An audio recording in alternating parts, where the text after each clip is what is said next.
Do you want to know what the fallen are, little one? In a sense, they are angels, but not the angels your mom imagines she prays to. Brass trumpets picnicking in the clouds. In their true essence, they are great swirling engines of wing and blood, fiery eyes that peer around the corners between worlds. Dark, radiant things conjured from fresh battlefields. A Frankenstein's Valkyrie, forever crashing to Midgard. What grief demands their hate? What vast cannibal hunger?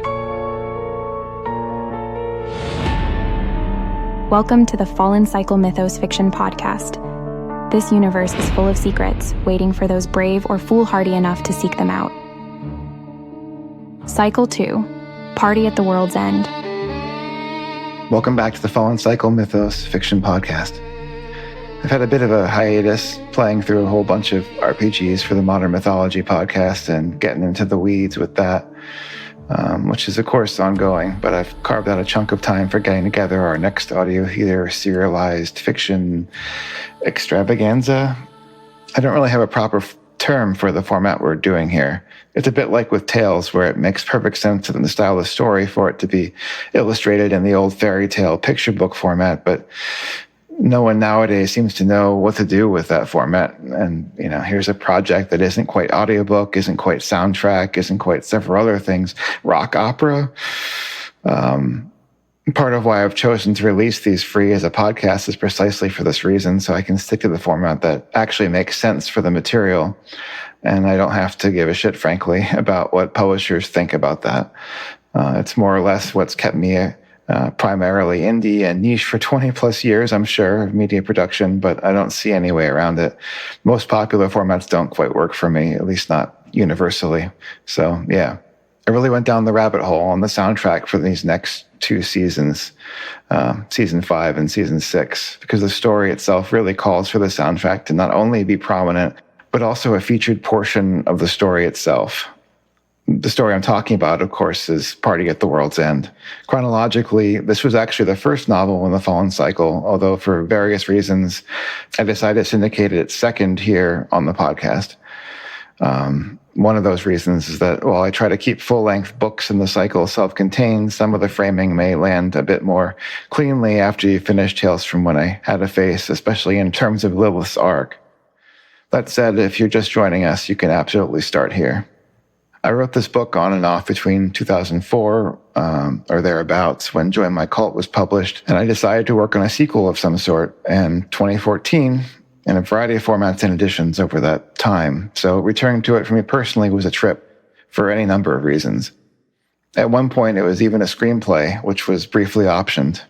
I haven't really looked at the book much since then, so I dithered for a while about whether I should bring it into the podcast at all. Obviously, I decided to. But part of that decision was to avoid tinkering too much with the prose itself. There's a lot I might write differently today, but that's part of the point. So while there was some trimming and minor tweaks for audio and certainly for framing, I avoided any open heart surgery of the words themselves. The other part was to lean all the way into one of the book's core concepts and bring a fictional Babylon directly into the story through the music. That's the rock opera bit. Although, don't worry, it's not actually like an opera. For this one, the music is even more tightly woven into the storyline, drawn from a stack of incomplete concept albums that I'm finally able to stitch together and tie directly into the text. It's been an absolute blast, whether in creating MIDI lines out of the old ideas or synthesizing something new out of the old bones using good old-fashioned technological necromancy. A lot of the roots go back to jams, demos, and projects from about 20 years ago. I won't belabor that history, except to say that although these are entirely new editions of that material, some of the core ideas have been banging around for quite a long time. Some of the riffs and repeated refrains. Most of the lyrics and the music you'll hear were written very recently to support the story, but a few lines do survive from ye olden times. Props go out to the members of the original Babylon live act and everyone who sat in on the subcutaneous sessions back when. Returning to this material, I was reminded most of all how much any book or album is as much a product of a place and time and group of people directly or indirectly related. And of course, the book is entirely fictional. It's not about those times, but it still winds up bleeding in just through the voice. About the subject matter, as I've probably said before, author commentary is probably mostly worse than useless. Better to let the story speak for itself, although certainly not read literally, I hope. I'll just say this. Going back to it, to assemble these episodes, I was struck by how on the nose some of the satirical elements turned out to be. And much of it remained darkly funny, to me anyway. A lot of that came out of frustration with the cargo cult attempts to stave off disasters that were clearly on the horizon, even back then, at least in America, especially in America, I should say. It didn't feel so much like David and Goliath as Goliath and a kid with a squirt gun. It wasn't meant as political commentary, though, exactly, but more as a snapshot of a place and time. Of course, it also bears mentioning that the Fallen Cycle isn't quite our world. It's a nearby one, one universe over, that gives some room to play with those ideas without locking everything into one-to-one analogies, which I suppose makes all this meta-author commentary, which is probably even worse. So it's time to get to the story. Season 5. Chapter 1, Some Still Despair in a Prozac Nation. Nothing on the face of this earth, and I do mean nothing, is half so dangerous as a children's story that happens to be real, and you and I are wandering blindfolded through a myth devised by a maniac. Master Li Kao, Tang Dynasty. The day nurse put on her jacket. She scrawled the final lines onto her daily report. Date, March 15th, 2012. Signature, Stephanie Ann Heichel. Her veiny hands looked fat. She was watching herself getting old, and there wasn't a damn thing to be done about it. She explained the events of the day to her replacement, handing her a clipboard in the process. It had been an uneventful day, she explained. No orderlies with oozing compound fractures. No flailing and howling. The worst was trying to get Dionysus to take his meds, which was more like arguing with a pedantic philosophy major than dealing with a schizophrenic. He was tedious, but not usually dangerous. Eventful days provided distraction. Home was a furnished apartment with a stained rug, an ungrateful bitch of a house cat who liked to urinate on furniture just because she could, and the absence of anyone to share it with.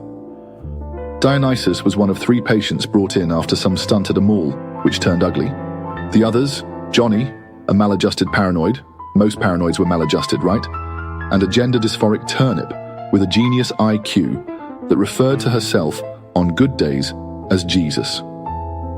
It had never been entirely clear why they were dumped here. So many years spent working in the system, and its machinations remained opaque. But it stood to reason they had to be put somewhere, after all. Supposedly, Dionysus was the head of a cabal of domestic terrorists. She doubted it. It seemed to her that he was just as bored as she was, spinning imaginative yarns for the sake of juvenile entertainment. The only sign to the contrary was that anyone who spent too much time with him had a habit of going insane themselves. His mad prophecies were contagious to the weak-willed. After signing in and waving goodbye, the night shift nurse started walking down the hallway to 4th ward, where she would check on the patients, as if they were eggs coming off the factory line. Her shoes squeaked loudly on the yellow linoleum, making her task, confirming they were asleep and hadn't cracked overnight, slightly counterproductive. She clicked her tongue at herself, trying to walk more carefully.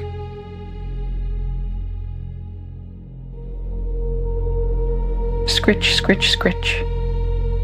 The night nurse waddles through the hallways on those god-awful rubber-soled shoes. Back and forth. I can't rationally blame her pacing for my insomnia, but I do it all the same. I feel the walls leering in at me each night as I roll around in my lice-infested bed, my eyelids clenched shut. They will probably look like 2 desiccated grapes by morning, swollen, sticky, and purple-veined, as I toss back the meds with bitter-tasting water. I just finished counting the blocks again. There are 551 cinder blocks, 104.5 floor tiles, and 25 asbestos-dusted ceiling tiles in my room. I've gone by Dionysus for a long time now. Good a name as any. But what's really in a name? I think about this often. Was it thanks to my namesake that a sentence of no sex or music and terrible food was such an unimaginable hell? Bored is bad. Bad for me. And even worse for the staff. I get creative when I get bored. Maybe those who tend the mental health machine are as much slaves as we are. I wouldn't know. stuck as I am on the inside of the metal-insulated plate glass.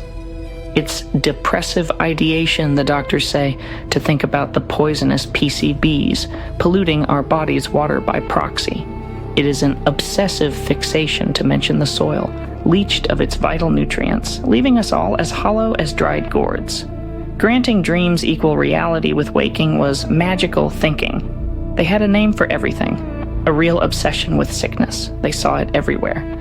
The lie is grinning talk show hosts, Prozac, reality TV, the American dream of normalcy, homogeneity, safety. The natural state of the human animal in troubling times is not happiness. Show me a man grinning in the trenches as the bombs fall, and I will show you a lunatic. They say that you can remain conscious for 4 minutes after your head is severed from your body.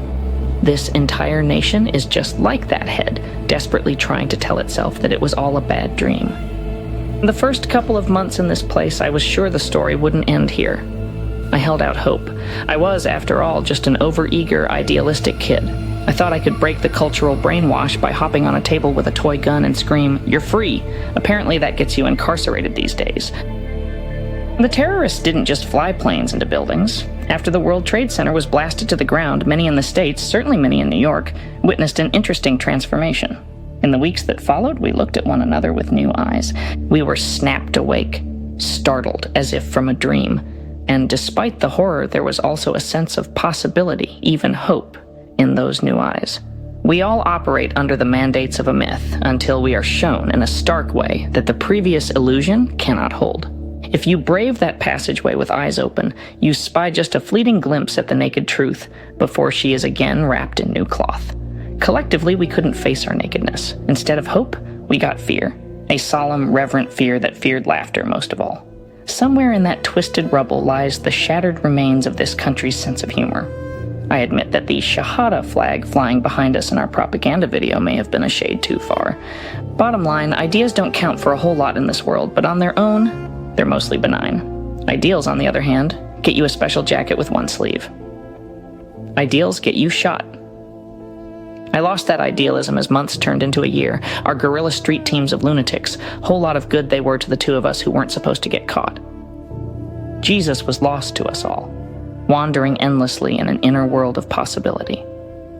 She would rather bask in an inner Eden than live in a world that deifies the flat line of an EKG. A world without moods or personality, a place where stability only equals stagnation and where genocide and rape in the name of national interest is fine so long as you choke down the meds and ride the neon escalator to Zombieland. Who could blame her? And Johny. Well, we're all a bit worried about Johny. Socrates said, "An unexamined life isn't worth living," didn't he? Well, an examined life inside a black box isn't a life at all. Each day atrophies my soul. I want to be drumming my hands to pieces deep in the woods. And with this damned 3-foot-tall Venusian goddess squatting just behind my shoulder, cow teats jangling and flapping wetly, her breath sweet like honey and milk, with the copper tang of blood? I mean, how can anyone expect to get any rest with that? It's just not right. Fuck, is it ever hard to get to sleep around here? The next day I was in the rec room. The drugs were just starting to wear off, and there was some awful cartoon playing on a beat-up TV hanging above us. "What's on the tube today?" Johny mumbled. "I don't know, man. You're the one that's been watching," I said, trying not to make eye contact. I think I still felt guilty about how he got locked in this place, though the blame for that really lay at Bradley the buyer's feet. Johny shrunk like a hermit crab into his scrubs. Then he rolled his eyes at me and did a complete 180, in effect. Pointing at the television, he yelled, "I played your games, bought your albums, and wore your fucking t-shirts. I was a pawn in your shit show. The only solution to a circle is a straight line, a straight beeline, out, over, beyond. The Mother Hive Brain Syndicate must be the line, beeline. Hit them where it counts." Triangle, he exclaimed, leaning back, his eyes bugging out. "Listen, you don't want to clue them into our plot," I said conspiratorially. "Triangle, beep, a beep it goes." He looked around suspiciously as he linked 3 paper clips together in a triangle, dipped it in nearby table syrup, and stuck it to his forehead, regally, as if it were a crown. "This is how I contact them, jam the signal, huh?" "Oh, hey, that's great," I said, wondering what kind of alchemical formula might turn me invisible. Suddenly hopeful, he chewed on a nail and then asked me, "Wait, will you pass it up the chain? Get a message to Bradley or Gabriel." He handed me a crumpled paper. White walls are here forever because they caught me working. Bombed the Hive building. The imaginary flames danced and sank about me. Millions of souls were freed from slavery to the Great Eye, Novus Ordo Seclorum, Eye of Shiva, Blaster of Towers. Of course, the gatekeepers called me terrorist. Through the powers of sympathetic magic, the entire structure will topple in due time. This is high ritual and the ultimate sacrifice for the survival and evolution of my species. Even my friends and teachers have disowned me. Horus, the bull of your father, will be avenged. We can now return to our mother, whole.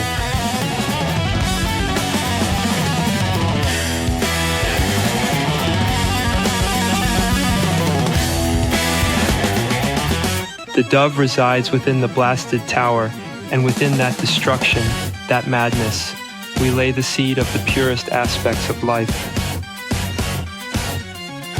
The whole structure erupted in a final, defiant exhalation, invisible but to the most subtle eyes. The empty legion sputters, Leviathan chokes. With ruthless hand you have destroyed this fair edifice. We children of Dionysus lock hands together and sing. In the temple of the temple of the temple of the holy sits a woman who is waiting for the sun in the temple of the temple, in the temple of the holy creeping shadows, falling darkness. She is waiting for the sun. I honestly couldn't tell if he was fucking with me or not. He was never this crazy before the meds. I walked past him, giving up on TV.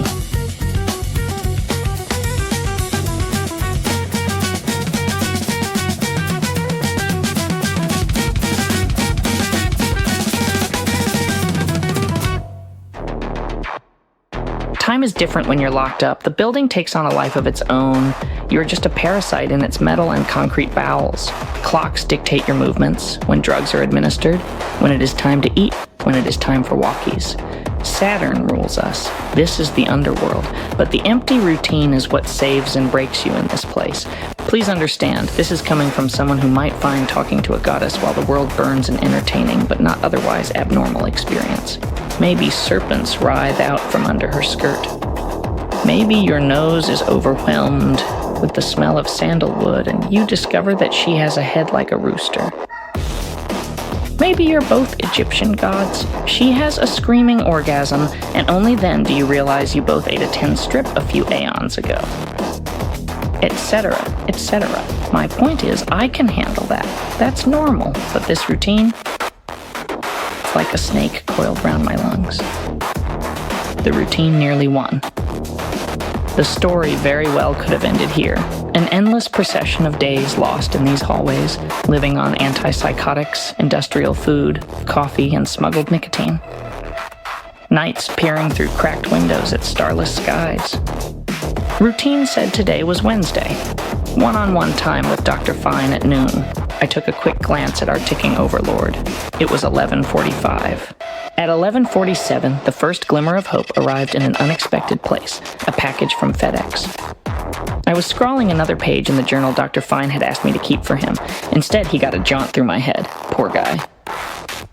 As I looked up and paused to chew on my crayon, I locked gazes with a familiar, mischievous face.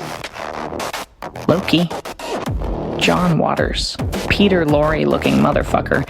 He gave me one of those "don't blow my cover, asshole" stares. To be fair, that is how he usually looks at me. He's brought me a present. I lean back and take in a deep breath. The first full, down-to-the-stomach breath I've taken in months.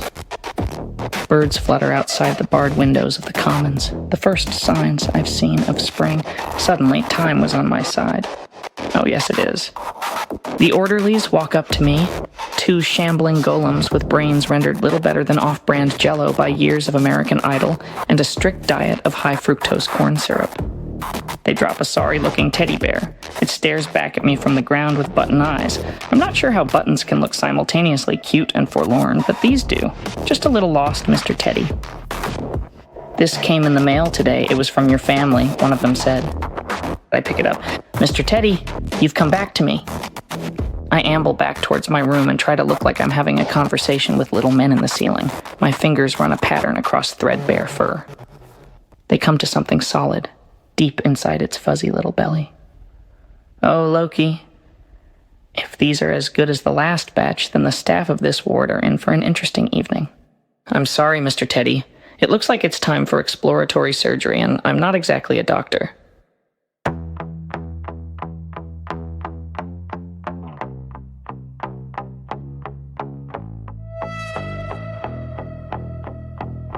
You have been listening to the Fallen Cycle Mythos podcast. Keep subscribed to receive new episodes as they are released at fallencycle.com or on the podcasting service of your choice. Party at the World's End was written by James Curcio. Thanks to J.F. Stackhouse and Nate Sampsel for collaborating on early drafts of this story.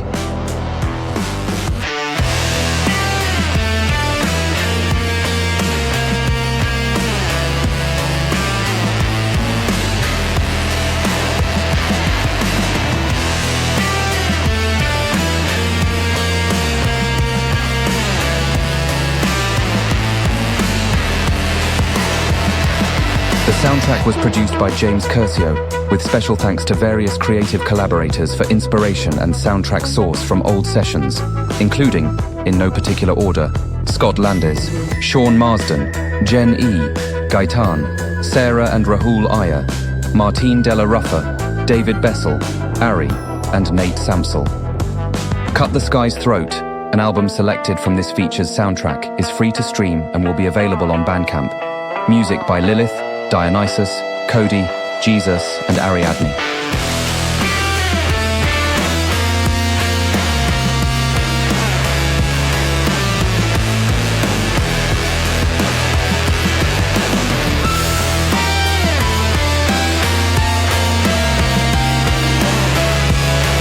A statement on the use of neural networks is available on our website for those curious about how we do and don't use these technologies.